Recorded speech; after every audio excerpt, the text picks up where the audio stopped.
who you recently ran into lately.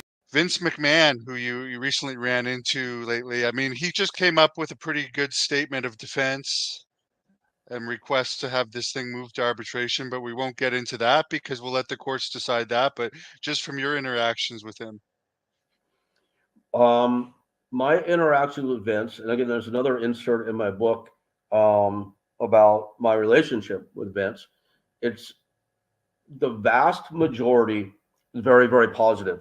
Vince, the stories about Vince in business are pretty legendary. And, people say, if you're in his favor or if he has a use for you at a particular time, you're in his favor. And if not, then maybe not so much. And I think back to like the show that I did with Hulk Hogan and Eric Bischoff, Hulk Hogan's Celebrity Championship Wrestling. So this was airing at a time when they were in Southern California, and I was on my way to San Diego to meet with John Laurinaitis and Vince about something. And as I'm on my way there, halfway there, the phone rings, and it's John Laurinaitis. He's like, "Hey, Rick, turn around. You can't come." I'm like, "Why not?" He goes, "Vince saw you on the Hulk show. You're not welcome here anymore." Okay. So I turned around and went home.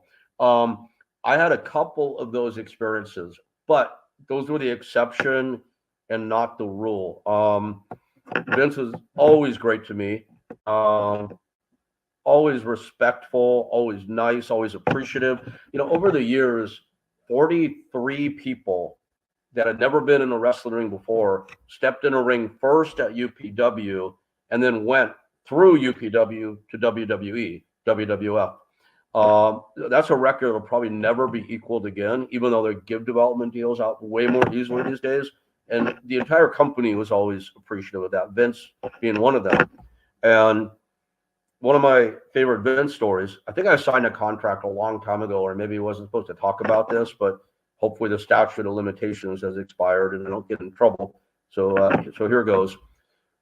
We ran into a big cash crunch at UPW because despite the fact, or despite the notion on the part of Jim Cornette or anybody else how much money I was making, we were broke, and I thought we were going out of business. Things were always, as I mentioned, running on a very tight margin. So I spent hours constructing this 3-page letter to WWF asking, no, sorry, it was WWE at this time now. It's after they changed. This was the John Laurinaitis years and not the JR years.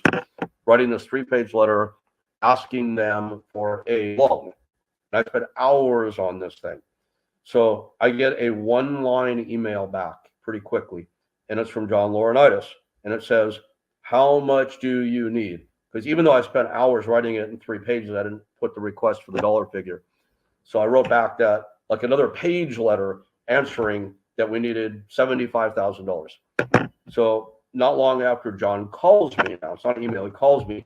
He's like, "Rick, talk to Vince. We're not going to loan the money."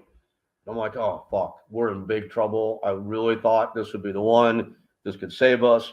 This could pull us out." He goes, "Nope." Vince said, "We're not loaning you the money. We're giving you the money." I'm like, holy shit. And the next day, Federal Express, I had a cashier's check for $75,000. That's a Vince story for you. Amazing. You're talking about how hard it was to get development contracts in these days. What do you think? And I'm going to ask you about Tony Khan, but like, it seems like he's just signing everybody, even people with almost no experience in WWE, signing up everybody. Like, there's almost no top independent guys anymore.